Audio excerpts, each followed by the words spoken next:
How's it going, everyone? My name is Rehan, and I'm a self-taught digital artist who uses Blender. And today, I want to discuss about how to find your art style. Now, when we talk about art style, we always come across a situation where, while we're enjoying making art, we do feel lost about exactly how to feel what sticks with us. So, let's say, for example, we look at our favorite artists, we look at their Instagram, we see their quote unquote aesthetic, and it just looks amazing. It just looks so visually pleasing. And sometimes we question, you know what, how do we even get there, right? And I'm here to say that finding your art style isn't something that you chase for, it's something that comes naturally. And it's something that you kind of discover through the journey itself. And in my opinion, I think it's compromised with three things: exploration, experimentation, and most importantly, reflection. And these aren't the steps that you actually follow, but it's more of like how they all loop to each other and keep you evolving as you pretty much explore, right? So I'll give you a good example, right, with myself and my experience particularly. When we talk about exploration, we talk about everything that's around you.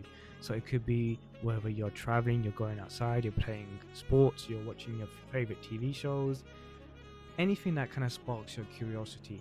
For me, particularly, I grew up love watching Dragon Ball Z, and I love playing video games such as Need for Speed and Tekken, and I also just love the JDM car culture as well. I used to watch a lot of Fast and Furious, most particularly the Mitsubishi Eclipse and the Nissan Skyline. Those were just gorgeous cars, right?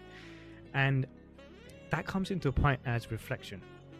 Now you need to ask yourself, why does it give you so much impact? Why does it make you feel in a certain way that you just feel so cling towards it? I guess, would you say clingy? I don't know, maybe just inclined towards it. For me, Dragon Ball Z, I just love the characters, I just love the storyline, I love the voice acting, but most importantly, I love the art. I just love the saturated colors, the beautiful landscape, the environmental design. And in terms of the video games with such as Need for Speed, obviously I mentioned I just love Japanese cars. Like I just love the bright colors and the customization. It just looks gorgeous. So that's where the experimentation comes into the process where, okay, I want to try and draw these things. And that's when I started to draw Dragon Ball Z characters and Japanese cars when I was like young. And I did this for a while until I kind of realized it didn't really reflect with me. I just kind of left it there. And that's totally okay, you know? And I think that realization kind of brings you back to the reflection. And then that's when you kind of explore again. It's more of a cycle.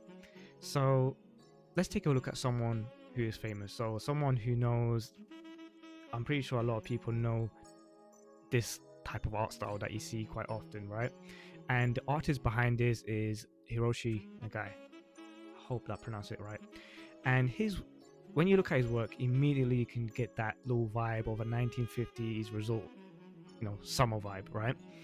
And sometimes you kind of think about how did he get to that spot? And I guarantee you that he probably just went on a standard holiday, probably at Miami Beach or maybe just a resort, and immediately he just felt inclined to it.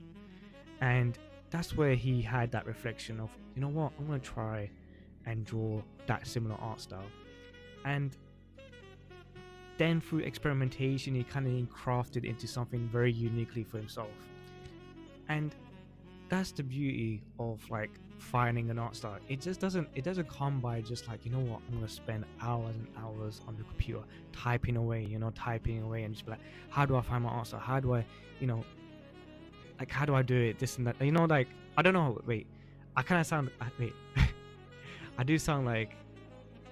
Wait, so if I say that, then how are people gonna find my video?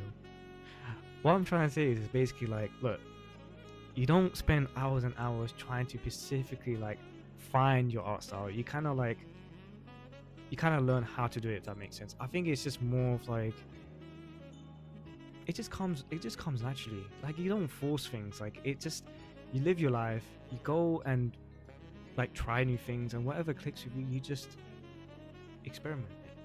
So remember, it shouldn't feel forced, but it's more of like, when I mean forced, it doesn't mean spending endless of hours trying to like perfect something, but it's more about being open of the flow of inspiration and growth, right?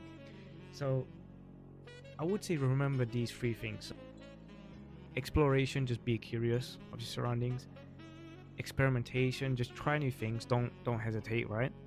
And most importantly, reflection, right? Understand why does this resonate with you? What is it that's making you cling towards it, right?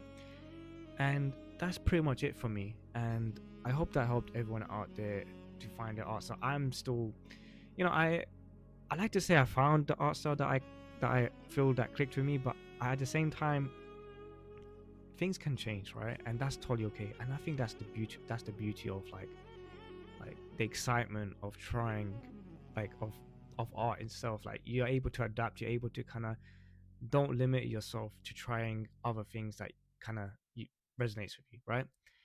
And hopefully whoever's watching this kind of helps them to find or have an idea how to kind of like quote unquote find their art style or the aesthetic, right? And feel free to comment, like, and subscribe, and also promote me. I guess you can follow my work that I usually post on TikTok and Instagram. Link in the description below. If not, then maybe just type in rayhon.3d and you'll find me right there. Thanks everyone. That'll be it for me. And until next time,